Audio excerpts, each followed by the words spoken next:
Train the muscles, not the joints.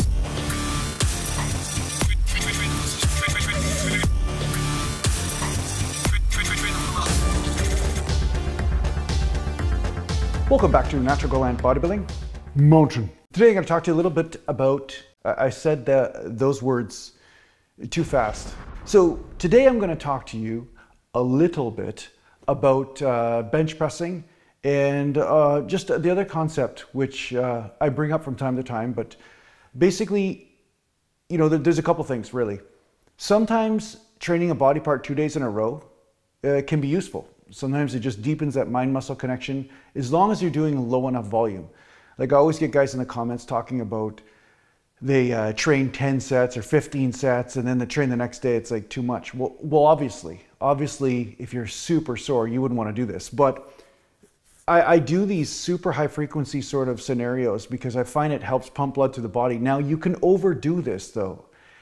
And that's the other side of things, is that even if you're doing a low intensity and low amounts of volume, if you train every single day, you can also burn out. Even if you're not going to failure, you know, that's possible. So a lot of the things I'm talking about have to do with, you know, some sort of discernment on your part. You can't just, you know, do something every single day constantly just because it seems like a sound principle.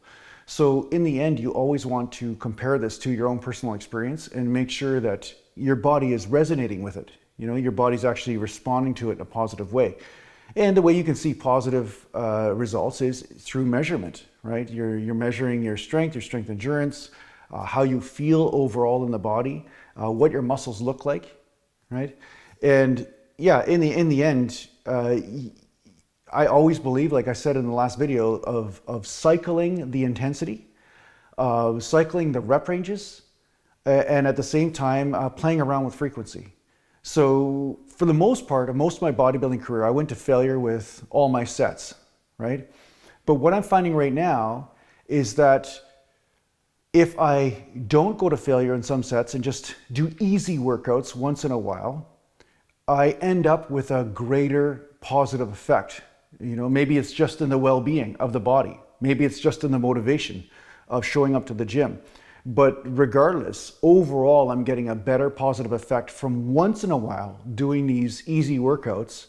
And, you know, I may mix it up with super high frequency, like doing whole body workouts for 2 or 3 days in a row, just messing around with a couple sets of really lightweight, just going through the motions. And then when I come back to doing more a 2-day split type of scenario, where I'm pushing the body into failure, I feel much better, right? So yeah, it's these variables that they don't really talk about are good to play around with. It's not always 100% or nothing. You know, training in itself is not just a combination of 1 rep maxes, right? Just like, you know, let's just say pitchers in baseball. I'm sure that they do lots of training with throwing at 70% instead of 100%, you know, because they're trying to basically keep their shoulder intact, but at the same time refine that technique to get the most amount of speed out of the least amount of effort, right? So you want to get the most amount of strength out of the least amount of effort through the body just functioning right. And through that training and consistently meeting the weights and consistently being able to show up to the gym, overall, your 70% will be what your 100% used to be. You know, that's kind of the whole principle. But if you're going 100% all the time, always push, push, push, sometimes the body will push back. And that's kind of what you want to, you know, look out for, or at least listen to. So especially when you get above 35, 40 years old, you start to notice that the body recovers differently. When you're in your 20s, if you're like I was in my 20s, I could just push hard all the time and it wasn't really a big deal. But at the same time, I still couldn't do maximal weights all the time. If I did that, then I would end up injured, right? So there's always a percentage of this principle that I'm talking about that applies to you, regardless of what your age is. So don't think just because I'm older than you or younger than you that what I'm saying doesn't apply. It does apply. It just, you gotta, let's just say, adjust the principles a bit depending on your individual situation. So I'm just gonna do a warm-up set here. I trained bench yesterday. I did some flat dumbbells yesterday, actually. So yeah, today I'm just gonna go through the motions to do some bench here.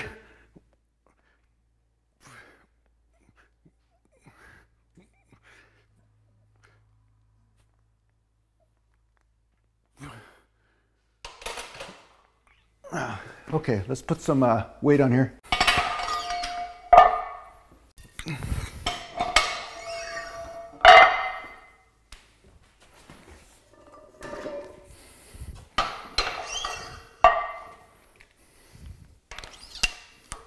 And for full disclosure, I actually did a couple warm-up sets before I even turned the camera on, just so you know. So I didn't just go one warm-up and now right into 245.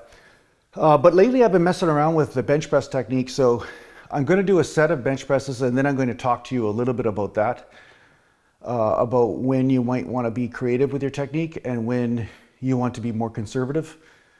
I've touched on this principle quite a bit, but lately I have been adjusting my technique just for comfort reasons and just for the sake of seeing what's really efficient and how my body wants to move in this moment. Sometimes it changes. That's the funny thing, right? Sometimes you'll find that you move a certain way, and then the body almost wants to move a different way, or at least it finds comfort in a different type of groove. So yeah, I'm always dancing with the body, finding out what it wants now instead of being locked into some sort of regime, because that's the whole thing that I'm fighting about on the internet, is about that the body is not, it is in constant flux, right? It's in constant flux. Women probably deal with it even more than men, you know, because of their monthly cycles and all this stuff, but men still deal with this. Like, and I'm not talking just hormonally, I'm talking about just your entire system is in flux. There's a lot of different parameters and variables and things that are going on that shift. So your body's not a rock. It's got a lot of things that are constantly happening. So I have a feeling and you know, and a sense of knowing that there is a certain internal tide. You know, like we know the ocean has a tide, right? Goes in and out and whatever.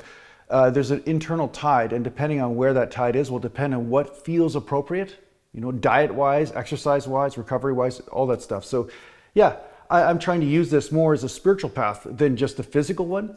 And you will all end up here. I don't care who you are. If you're going to stick to weight training, eventually you're going to end up exactly with what I'm talking about right now. And I know most of you are already there. Otherwise, you wouldn't be tuning into this channel. But at some point, this is not just about numbers. It's not just about weight and not just about how you look and whether you're on a cut or whether your abs are coming in properly or not. It's also going to be about refining and deepening the relationship with this internal tide, this internal movement of forces that are happening. Mountain.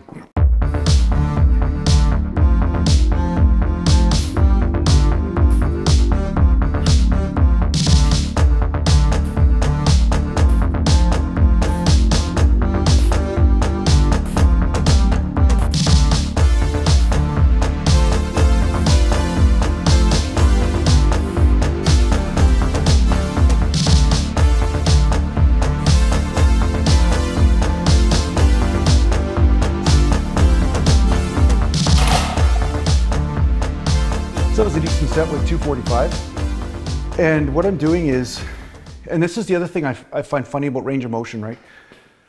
Guys on the internet will be like, hey, you should come down lower, or, you know, to use more range of motion. And depending on the technique you're using will depend on what type of range of motion is the right range of motion, right? So for all these reps, I touch my chest, right? But I'm coming more to the sternum with the bar. Right, more to the sternum rather than the lower chest even, like right to the sternum. So because I'm going to the sternum, it's a more natural range of motion, more natural to go down and hit the chest or touch the chest with the bar. But if I was going to just move up half an inch, that changes what feels comfortable and how the shoulder joint moves and so forth, right? Because the shoulder kind of rotates around. It doesn't do this as much as rotate.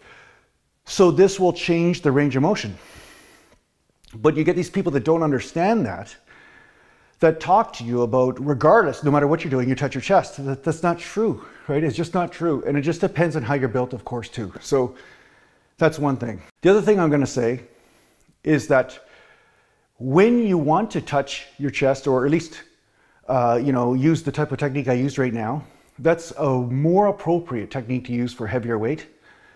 But once you go into lighter weight, you may feel, just for mind-muscle connection period, you know, mind-muscle connection purposes, which is why I feel it's necessary to do the body bliss type workouts, right?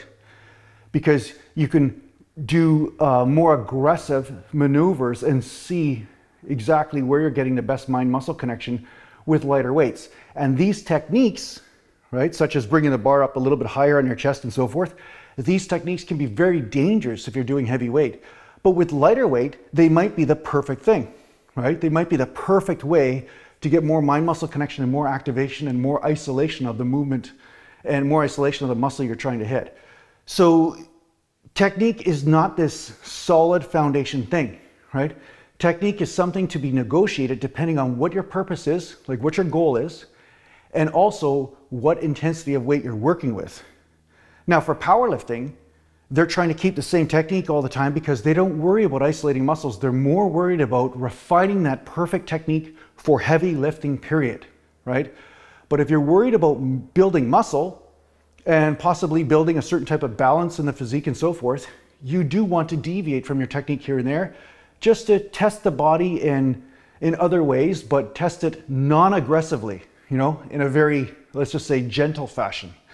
And yeah, that's something that I think people miss out on when they get fanatical about like, oh, this is how it works and stuff. But like I've always said, the guys that are really fanatical are the guys usually with no results, or the guys that have only been doing this for a little bit and they're really insecure because they're so scared about not getting results. And I was like that when I was in my, early years of bodybuilding. My identity was so wrapped up in this shit that I was so worried about what other people think and are my muscles big enough and all that stuff. You got to throw all that shit out the door at some point and say, how do I build this well-being in the body, right? It's like you have this spring, like a fountain of well-being in the body, and you want to build that. That's really what we're after. So regardless of what techniques you use in order to accomplish that, as long as you're not getting injured, as long as they're working for you, then yeah, it doesn't really matter whether you're using this range of motion or not. If you're building that wellspring, then who gives a shit, right?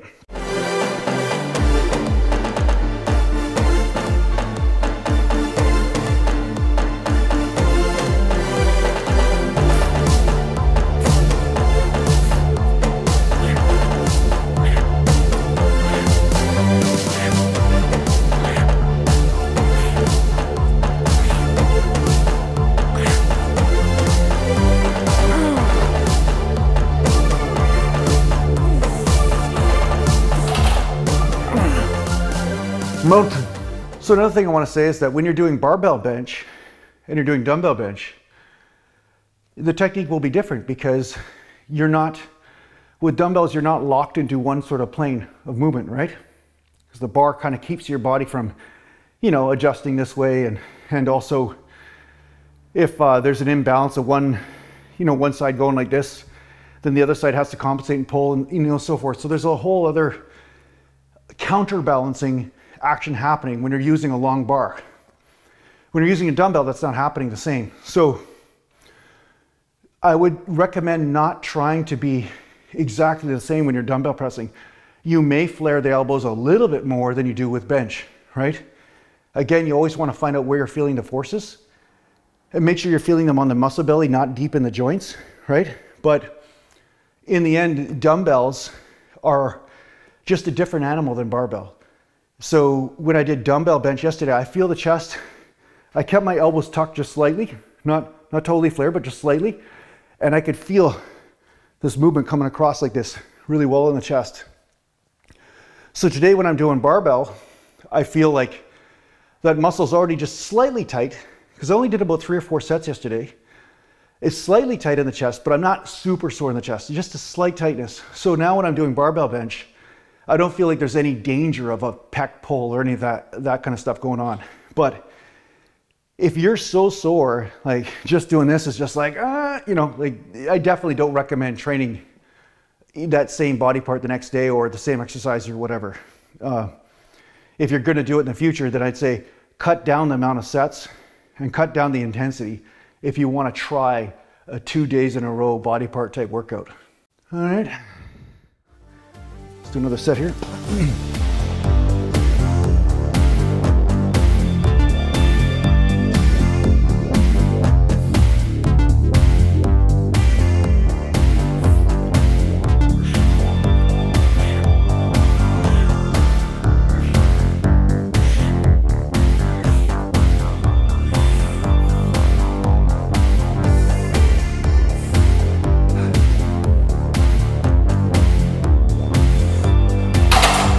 So anyway, guys, I hope this workout helped you out.